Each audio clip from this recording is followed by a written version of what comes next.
SMA Muhammadiyah Pakem terletak di Jalan Kaliurang, Pakem Binangun, Kecamatan Pakem, Kabupaten Sleman, Kota Yogyakarta.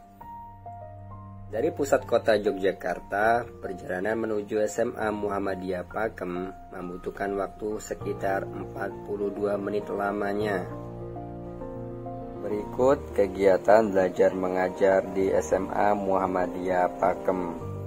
SMA Muhammadiyah Pakem terdapat 6 kelas, yaitu kelas 10 berjumlah 2 kelas IPA dan IPS, kelas 11 berjumlah 2 kelas IPA dan IPS, begitu juga kelas 12 berjumlah 2 IPA dan IPS. Nah, berikut adalah proses kegiatan belajar mengajar yang saya lakukan. Nah, dalam proses pembelajaran kali ini, saya diperkenankan untuk mengajar kelas 11. Kelas 11 terdiri dari 2 kelas, yaitu kelas IPA dan IPS.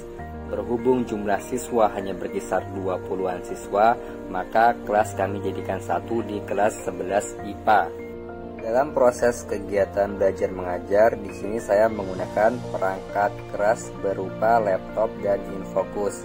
Sedangkan dalam perangkat lunak saya menggunakan PowerPoint sebagai pendukung fasilitas untuk mengajar saya. Sedangkan dalam kegiatan belajar mengajar saya menggunakan metode berupa ceramah dan tanya jawab. Nah, berikut proses kegiatan belajar mengajar yang sedang berlangsung. Dalam bahasa Kibeti, sedangkan di Taurat diturunkan kepada Nabi Musa dengan bahasa Ibrani. Kalau kitab Injil diturunkan kepada Nabi Isa. Terus bahasanya bahasa Suryani. Jadi diingat-ingat ya bahwa Allah menurunkan 4 kitab, di mana kitab tersebut adalah yang pertama kitab Taurat. Kitab Taurat itu diturunkan kepada Nabi Musa menggunakan bahasa Ibrani. Ya. Dan yang kedua itu ada kitab Zabur, diturunkan kepada Nabi Daud. Bahasanya bahasa Kibeti. Ya. Dan yang ketiga itu ada kitab Injil, diturunkan kepada Nabi Isa alaihissalam.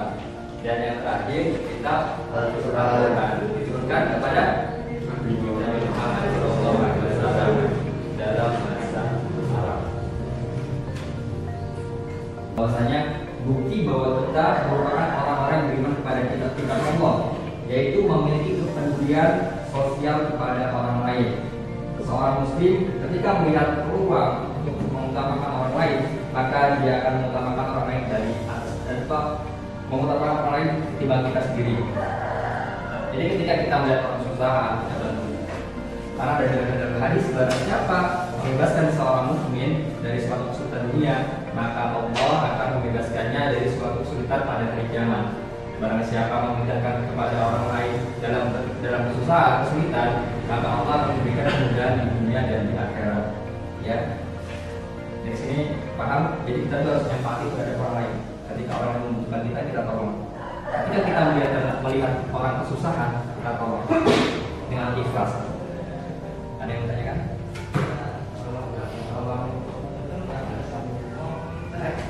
Nah, ketika kita sudah menolong orang itu malah membalasnya jelek. Ingat niat kita awal, niat kita menolong, bukan menolong karena pujian atau bukan menolong karena pamrih. Kalau niat kita menolong seorang ikhlas, mau dia nggak terima atau mau dia feedbacknya ke kita kurang enak, itu nggak apa-apa. Yang penting niat kita dari awal bahwa kita ingin menolong dengan ikhlas. Jadi tidak peduli orang itu mau menerima apa, mau istilahnya berusaha kepada kita atau gimana, yang penting kita harus ikhlas. Jadi di situ ketika Anda semua, teman-teman semua untuk membaca Al-Quran setiap hari, kalian semua itu sudah mencerminkan perilaku mencintai Al-Quran. Jadi bersyukur ya. Jangan butuh, harus ikhlas. Pagi seorang hafalan, semangat. Karena itu selain dapat pahala, itu sudah mencerminkan perilaku teman-teman mencintai Al-Quran. Di sini ada Al-Quran semua atau masih ada yang ikro? Nah, untuk yang ikro jangan putus asa. Belajar itu gak ada batasan usia, mas. Asal kita mau belajar. Bagi yang ikro, belajar sama punya, jangan malu. Ya, jangan malu untuk belajar kita ikhlas. Nah, yang ketiga itu semakin banyak melakukan amalan-amalan ibadah, baik mandor maupun ghairul mandor. Ada yang tahu mandor atau ghairul mandor? Tidak ada. Jadi saya jelaskan ya. Di sini ibadah ghairul mandor adalah ibadah yang murni. Ibadah yang murni. Nah, maksudnya ibadah mandor adalah amal dan ucapan yang merupakan jenis ibadah sejak asal penetapannya dari garis syariat. Jadi contohnya sholat. Sholat itu ibadah mandor, kewajiban. Nah, terus yang kedua adalah ghairul mandor. Nah, di sini ghairul mandor adalah ibadah yang tidak murni. Maksudnya ibadah atau perkataan, perbuatan asalnya bukan ibadah, sebelumnya bukan ibadah. Nah, akan tetapi berubah statusnya menjadi ibadah karena melihat dan menimbang niat pelakunya. Jadi niatnya tadinya bukan suatu ibadah, terus diniatkan untuk ibadah, jadilah berpahala. Contohnya kita aktivitas makan. Kenapa kok aktivitas makan? Karena di mana makan pada dasarnya adalah ibadah khusus. Nah, akan tetapi makan tersebut bisa menjadi pahala apabila diniatkan agar memiliki tenaga atau supaya kita nggak lemas untuk berangkat ke masjid gitu. Ya, jadi dia menjadikan pahala buat kita, jadi ibadah buat kita. Nah, sesuatu yang tadinya tidak bernilai ibadah, kalau kita niatkan karena Allah akan menjadi pahala dan termasuk ibadah. Paham?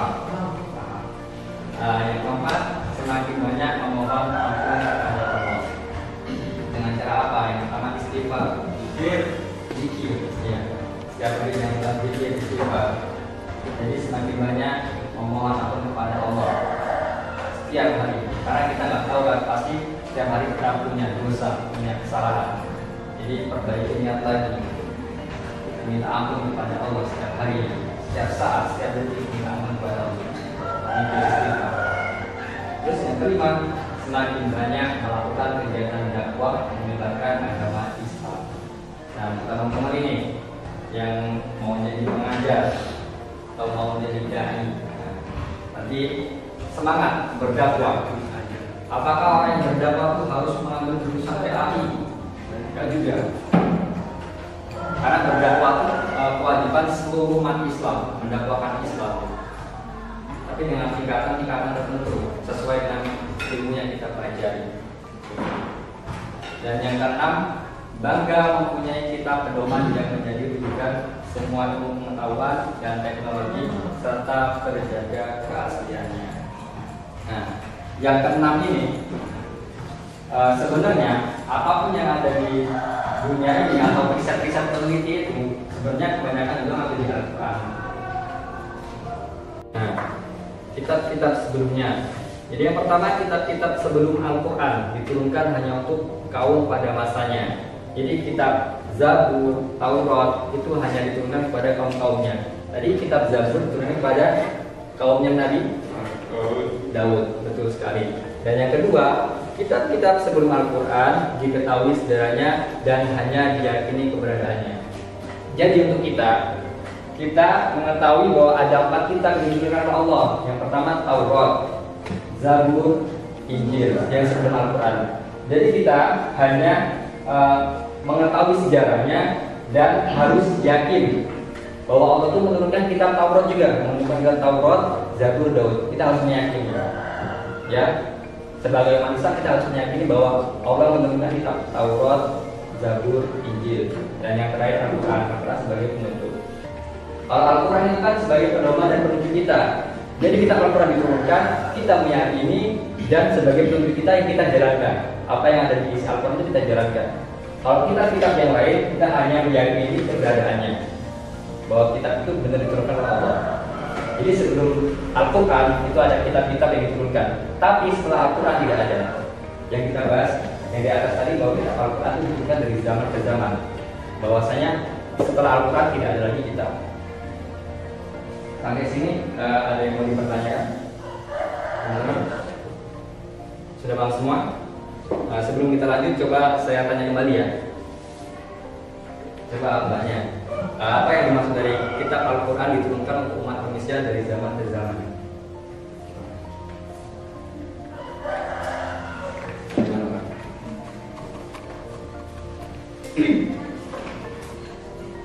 Sebelumnya kitab Al-Quran kan kitab terakhir, jadi setelah itu ada kitab. Iya, benar.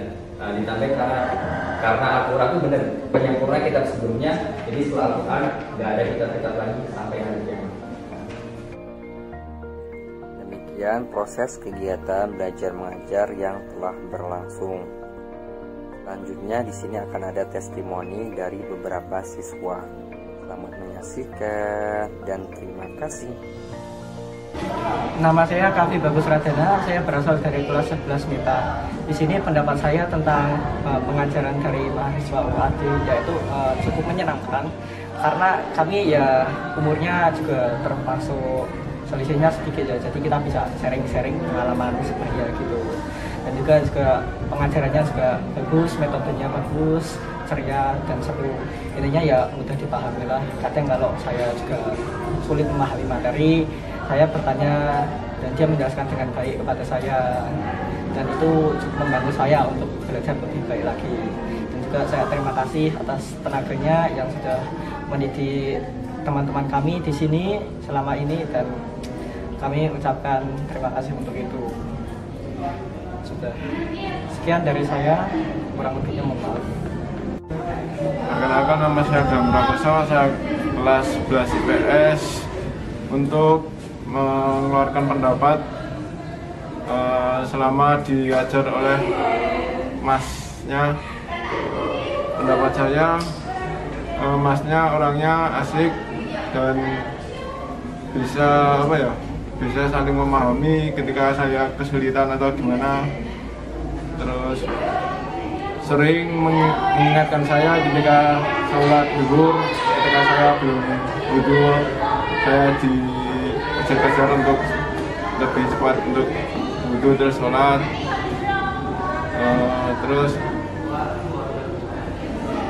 ya gitulah Mas, terima kasih karena sudah membimbing saya dan mengasih ilmu yang diberikan Mas kepada saya. Semoga bermanfaat untuk saya, amin. Dan semoga Masnya untuk berlanjut waktu supaya dimudahkan sama Allah Subhanahu wa Ta'ala. Sekian Mas, cuma itu aja yang bisa saya sampaikan.